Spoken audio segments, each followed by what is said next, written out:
The morning of March 15th started like any other day at Buckingham Palace. Sarah Mitchell, a 28-year-old tourist from Ohio, had saved for 2 years to visit London. She clutched her camera tightly as she walked along the palace gates, hoping to catch a glimpse of the famous guards in their red uniforms and tall black hats. The guards stood perfectly still, like statues made of flesh and blood. Sarah had heard stories about how they never moved, never spoke, and never broke their serious expression. She found it fascinating how they could stand there for hours without even blinking. As Sarah moved closer to take a photo, she noticed something strange. One of the guards, a tall man with sharp blue eyes, kept glancing in her direction. At first, she thought it was just her imagination. After all, these guards were trained to look straight ahead and ignore everything around them. But then it happened, again.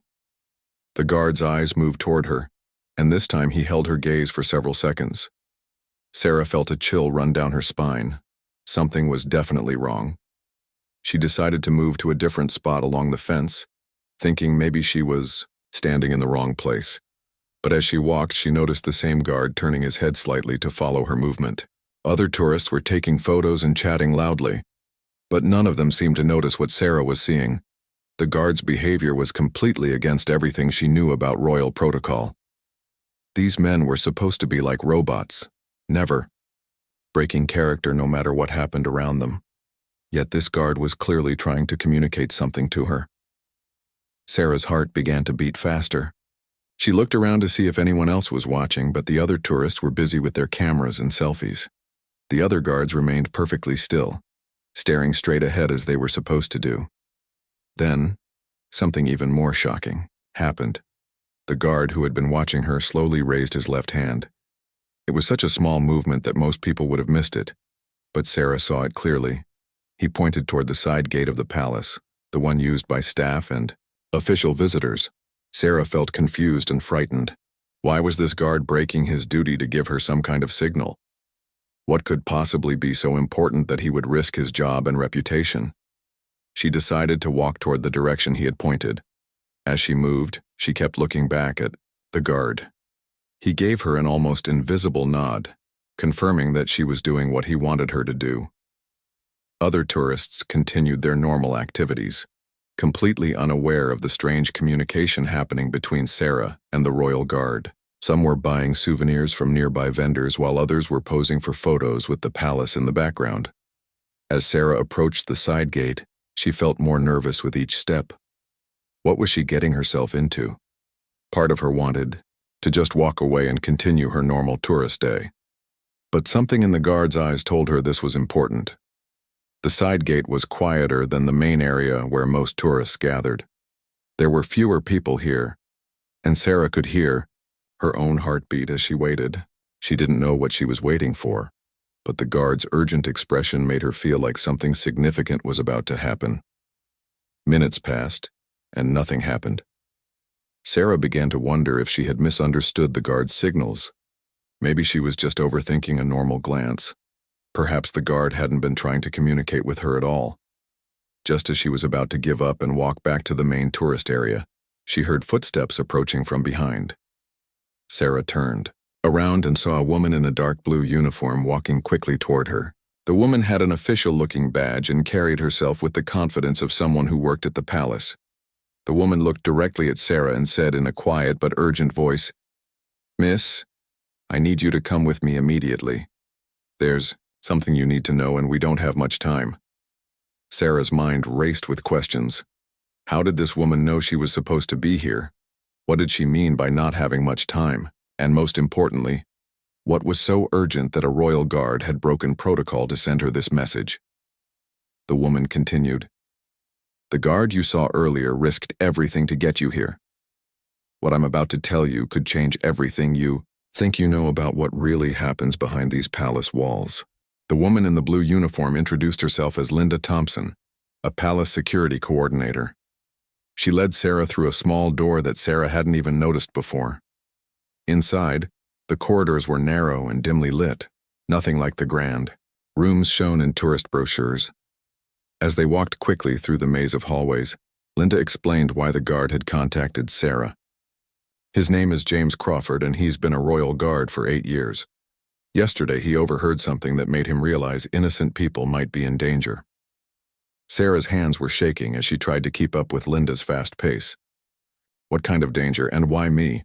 I'm just a tourist from America. Linda stopped at a heavy wooden door and turned to face Sarah. That's exactly why he chose you. You're not connected to anyone here. You have no reason to lie or hide anything. James needs someone he can trust to deliver a message to the outside world. They entered a small windowless room with just 2 chairs and a table. Linda closed the door and locked it from the inside. The sound of the lock clicking made Sarah feel trapped, but Linda's calm expression helped ease her fears. 3 days ago, Linda began. James was standing guard during a private meeting in one of the palace offices. He wasn't supposed to hear anything, but the door was slightly open. What he heard has kept him awake every night since.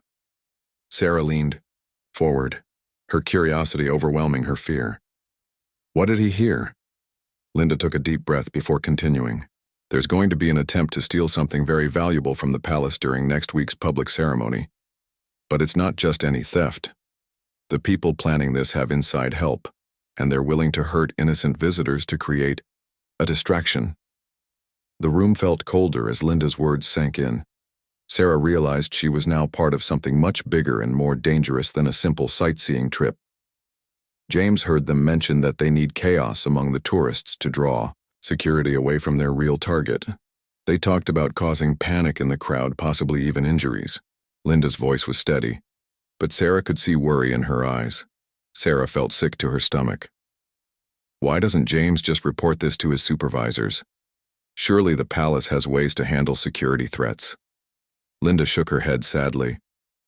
That's the problem. One of the voices James heard belonged to someone high up in the palace security team. He doesn't know who else might be involved, so he can't trust the normal chain of command. The weight of the situation began to hit Sarah. She was thousands of miles from home, sitting in a locked room in Buckingham Palace, being told about a conspiracy that could put people's lives at risk. James has been trying to figure out what to do for days, Linda continued.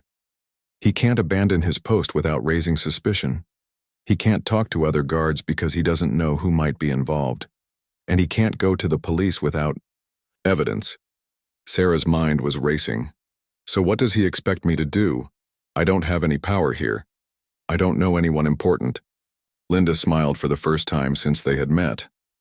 That's exactly what makes you perfect for this job. You can go places and talk to people without anyone suspecting you're involved in palace security matters.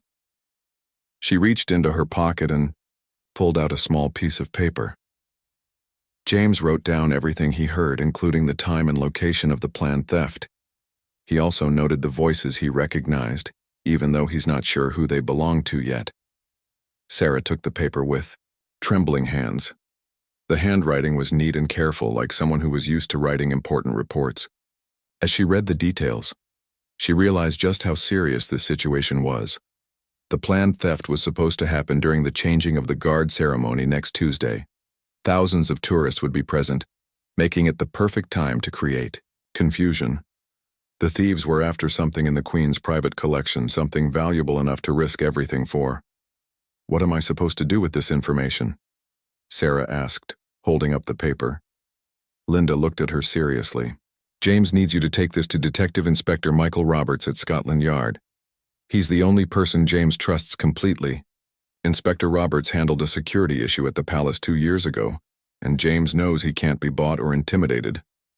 Sarah felt overwhelmed by the responsibility being placed on her shoulders. But what if the conspirators find out? What if they realize James told someone? That's a risk James is willing to take, Linda replied. He believes that protecting innocent people is more important than protecting his own career, or even his life. But we need to be very careful about how we handle this. Linda stood up and began pacing the small room. You need to leave the palace now and act like a normal tourist for the rest of today. Tomorrow morning you'll go to Scotland Yard and ask to speak with Inspector Roberts privately. Tell him that James Crawford sent you and give him the paper. Sarah nodded, though she still felt scared and uncertain. What happens to James if this all goes wrong? Linda's expression grew somber. If the conspirators discover what he's done, James could face charges for breaking his oath of secrecy. He could lose his job, his pension, and possibly even face prison time. But he says he'd rather face those consequences than live with the knowledge that he could have prevented people from getting hurt. Sarah left the palace with her mind spinning and the paper hidden safely in her camera case. She spent the rest of the day trying to act like a normal tourist, but every face in the crowd seemed suspicious. Every palace guard she saw made her wonder if they were part of the conspiracy or potential victims like James. That evening, she sat in her small hotel room staring at the ceiling. Sleep seemed impossible as she replayed every word Linda had told her. The weight of carrying such dangerous information made her feel like she had a target on her back. The next morning, Sarah took the underground train to Scotland Yard. Her hands were sweating as she approached the front desk. The officer on duty looked at her with mild interest as she asked to speak with Detective Inspector Michael Roberts. "What's this regarding, miss?" the officer asked, his pen hovering over a form. Sarah had practiced this moment in her head dozens of times. "It's about palace security. James Crawford asked me to speak with Inspector Roberts personally." The officer's expression changed immediately. He made a quick phone call, speaking in hushed tones. Within minutes, Sarah was being escorted through a maze of corridors to a small office on the third floor. Detective Inspector Michael Roberts was a man in his 50s with gray hair and kind but sharp eyes. He stood up as Sarah entered and gestured for her to sit down. His office was neat and organized, with files stacked precisely on his desk. "Miss Mitchell, I understand James Crawford sent you to see me. This is highly unusual, as James knows. The proper channels for reporting security concerns." Robert spoke with a calm authority that made Sarah feel slightly more at ease. Sarah reached into her camera case and pulled out the paper James had written. "He said you're the only person he trusts with this information. He's risked everything to get this to you." Roberts took the paper and read it carefully, his expression growing more serious with each line. Sarah watched as his eyebrows raised and his jaw tightened. When he finished reading, he looked up at her with new intensity. "Miss Mitchell, do you understand what you've brought me?" Roberts asked, setting the paper down carefully on his desk. Sarah nodded. "James overheard people planning to steal something from the palace during next week's ceremony. They have inside help, and they're planning to hurt tourists to create a distraction." Robert stood up and walked to his window, looking out at the busy London street below. This information, if accurate, indicates a conspiracy that goes much deeper than a simple theft. The items mentioned in James's notes are not just valuable. They're historically significant pieces that could never be sold on the open market. He turned back to face Sarah. "This suggests the theft is being planned for someone specific, possibly a private collector or even a foreign government. The level of inside knowledge required means this conspiracy has been planned for months, possibly years." Sarah felt her heart racing again. "What happens now? Can you stop them?" Robert sat back down and pulled out a secure phone from his desk drawer. "First, I need to verify some of the details James provided. Then I'll need to coordinate with palace security, but only with people I know are completely trustworthy." As Roberts began making discreet phone calls, Sarah realized how dangerous her situation had become. If the conspirators discovered that their plan had been exposed, they might try to silence everyone involved, including her. During a pause between phone calls, Roberts looked at Sarah seriously. "Miss Mitchell, I need you to understand that your safety may now be at risk. These people have already demonstrated they're willing to harm innocent tourists. If they discover you're the one who brought this information to light, they might see you as a threat." Sarah felt fear creep up her spine. "What should I do? Should I leave London? Go back to America?" Roberts shook his head.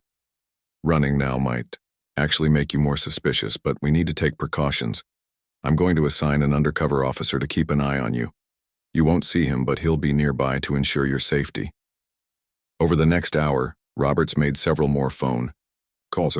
Sarah could only hear his side of the conversations, but it was clear that he was speaking with high-ranking officials about the threat. She heard mentions of internal investigation and security lockdown. Finally, Roberts hung up his last call and turned to Sarah with a mixture of relief and concern. "I've been able to verify some of the details James provided. The meeting he overheard did take place, and the people he heard were indeed in positions where they would have access to the information he described." Sarah felt a moment of satisfaction that James's risk had been worthwhile. But Roberts's next words brought back her anxiety. "However, this verification process may have already alerted the conspirators that someone knows about their plan. My contacts tell me there's been unusual activity in the palace security department today. People are asking questions, making unexpected phone calls, and some personnel have requested schedule changes." Roberts opened a secure file cabinet and placed James's note inside.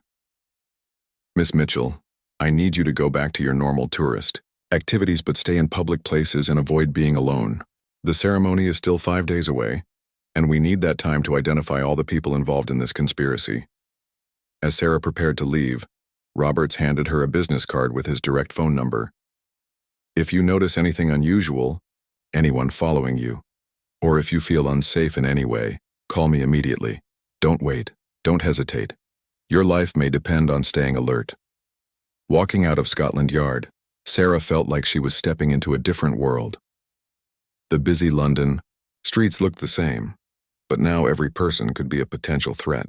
Every glance from a stranger made her wonder if her cover had been blown.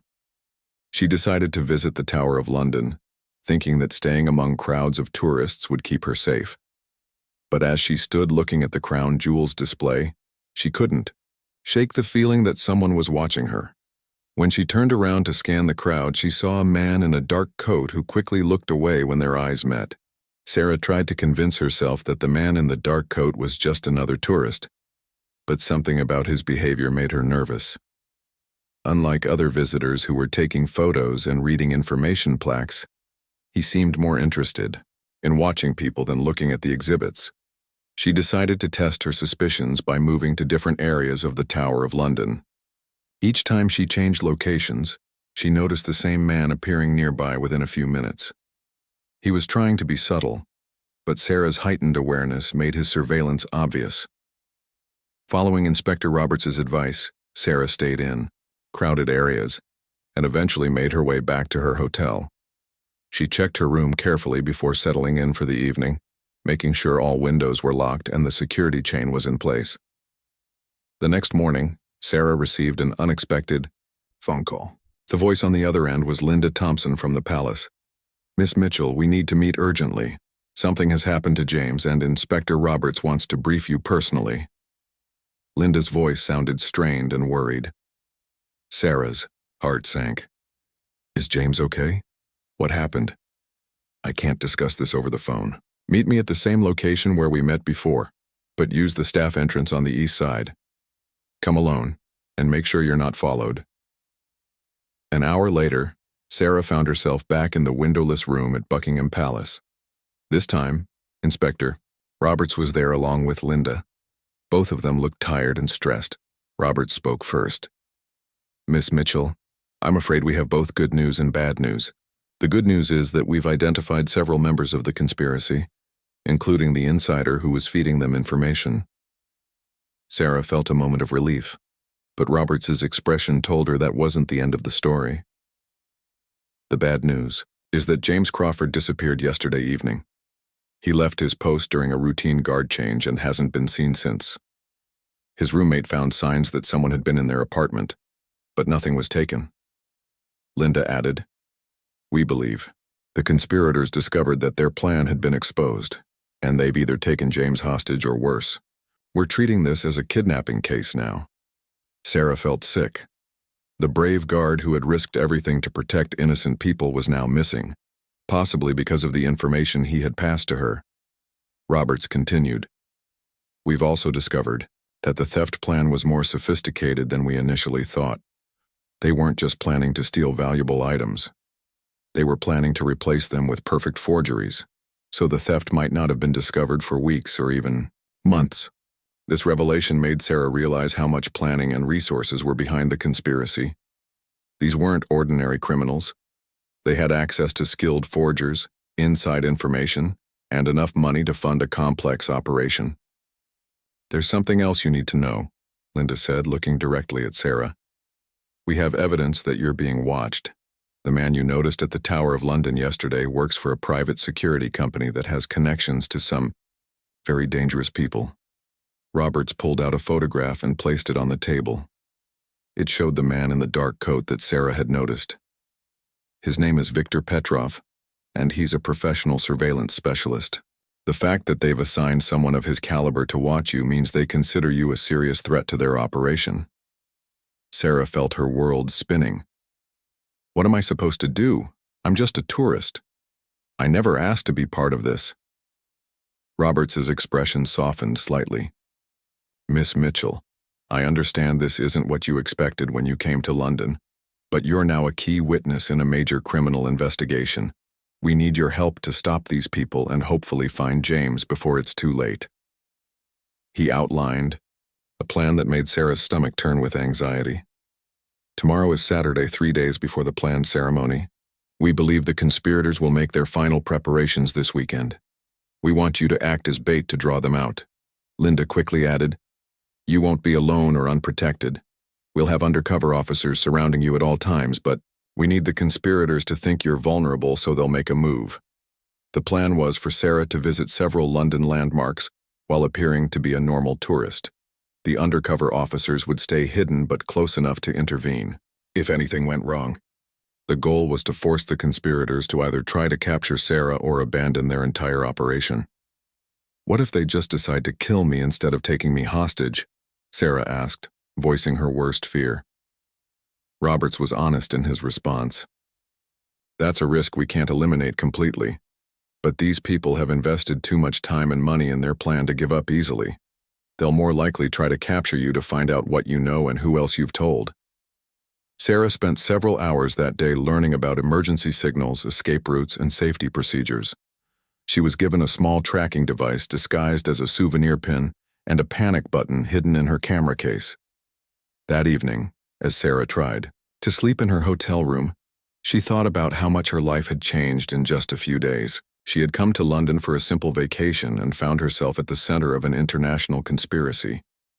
She also thought about James Crawford, the brave guard who was missing because he had tried to do the right thing.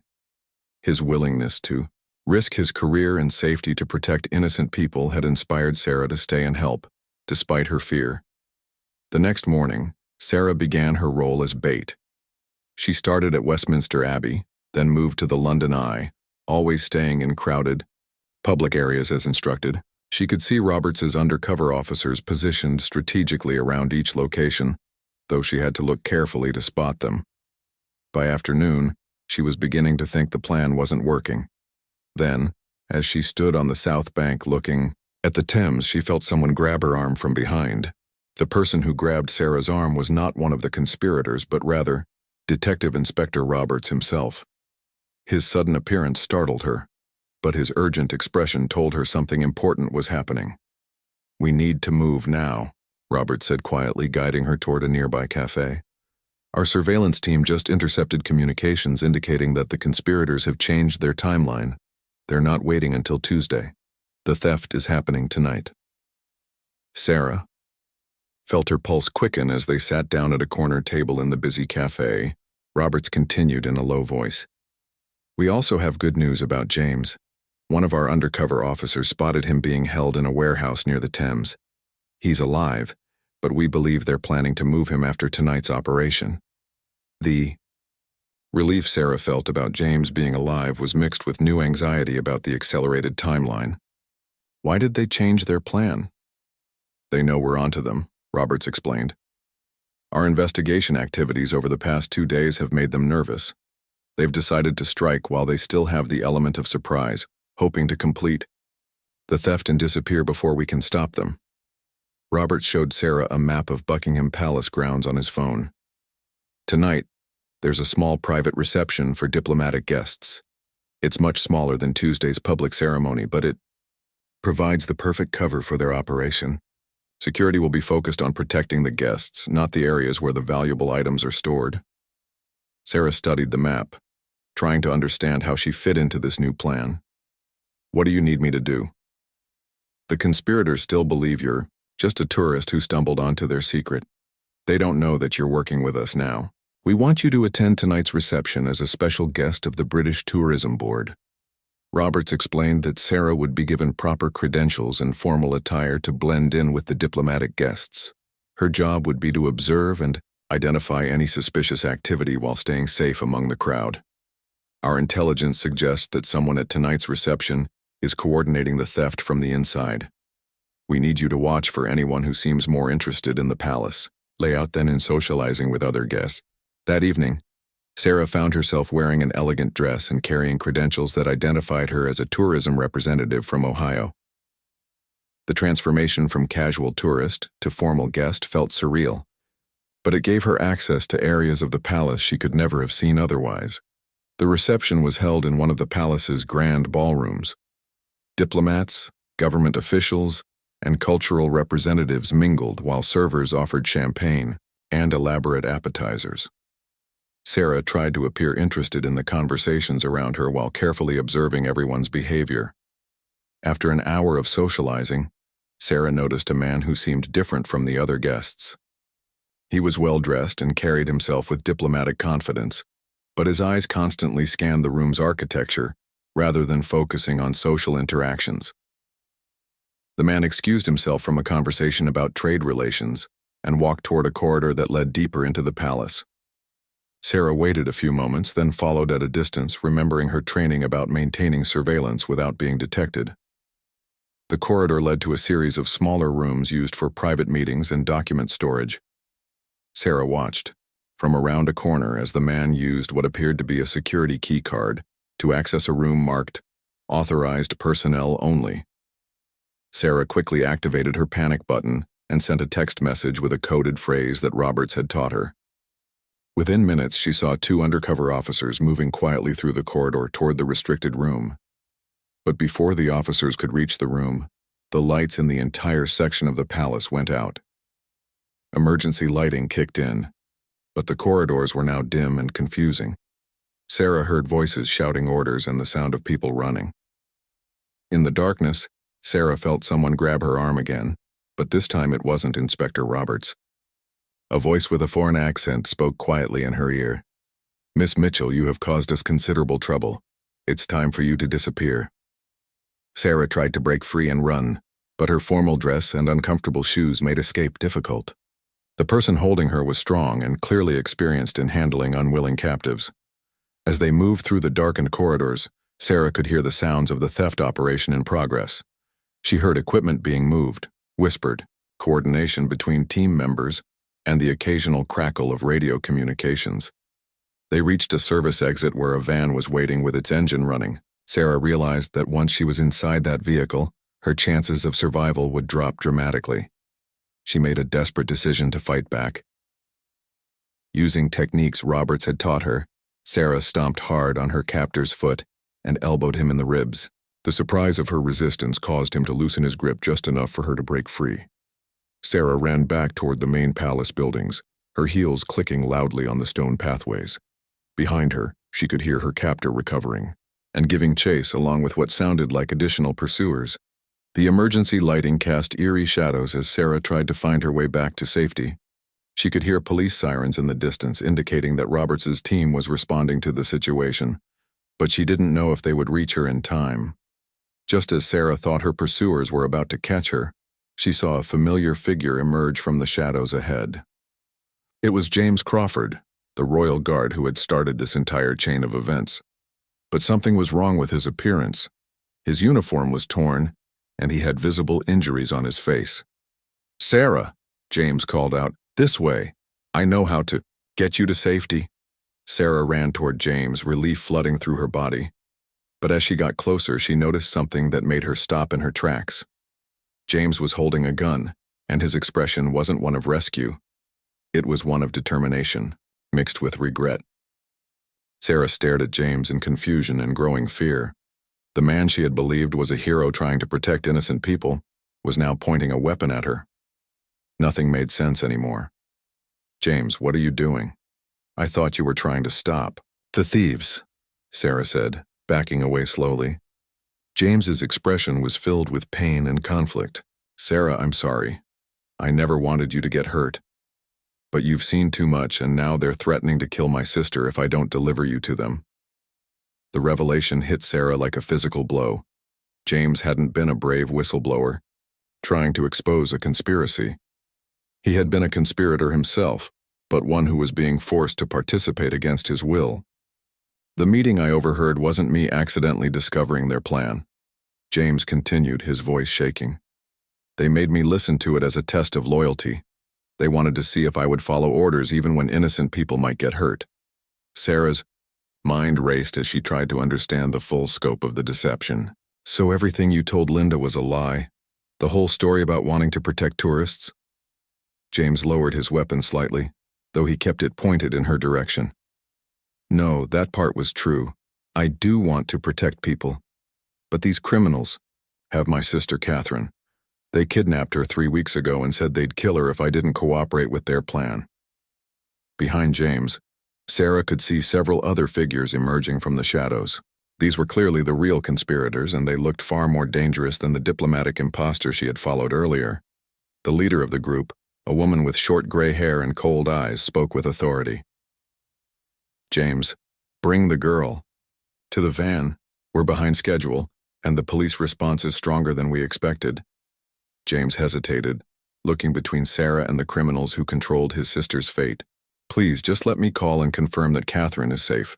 Then I'll do whatever you want." The gray-haired woman laughed coldly. "You'll do what we want regardless, James. Your sister's safety depends on your complete cooperation, not on negotiations."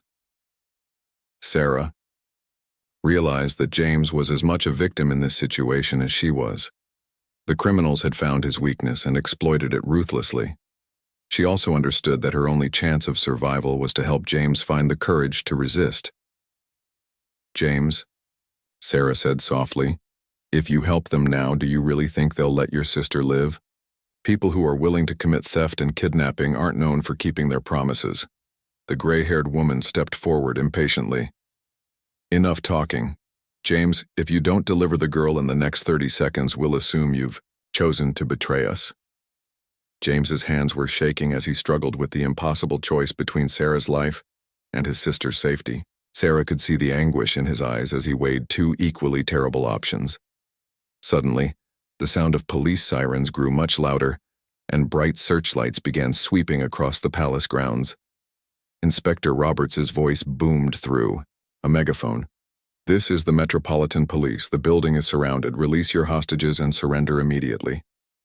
The criminals looked around nervously as the lights grew brighter, and the police presence became overwhelming. Sarah realized this might be her only chance to escape. "James, they're going to abandon you here to face the consequences alone," Sarah said urgently. "Help me get away, and maybe we can work together to save your sister." The gray-haired woman was already backing toward an emergency exit, along with most of her team. She called out to James, "You have 10 seconds to make your choice. Come with us now or never see Catherine again." James made his decision. Instead of forcing Sarah toward the criminals, he grabbed her hand and pulled her in the opposite direction, toward the approaching police lights. "This way," James shouted, leading Sarah through a maze of service corridors he knew from his years as a palace guard. Behind them, they could hear gunshots as the criminals engaged with police officers. The sounds echoed through the stone corridors, making it impossible to tell how close the danger was. James and Sarah reached a courtyard where Inspector Roberts and his team were coordinating the response to the crisis. Roberts looked shocked to see James, but quickly understood that the situation was more complex than anyone had realized. "Inspector, they have my sister," James said immediately. "I had to cooperate with them, but I never wanted anyone to get hurt." Roberts nodded grimly. "We suspected there was coercion involved when we found evidence of the kidnapping. Our team has already located the warehouse where they were holding Catherine. She's safe now."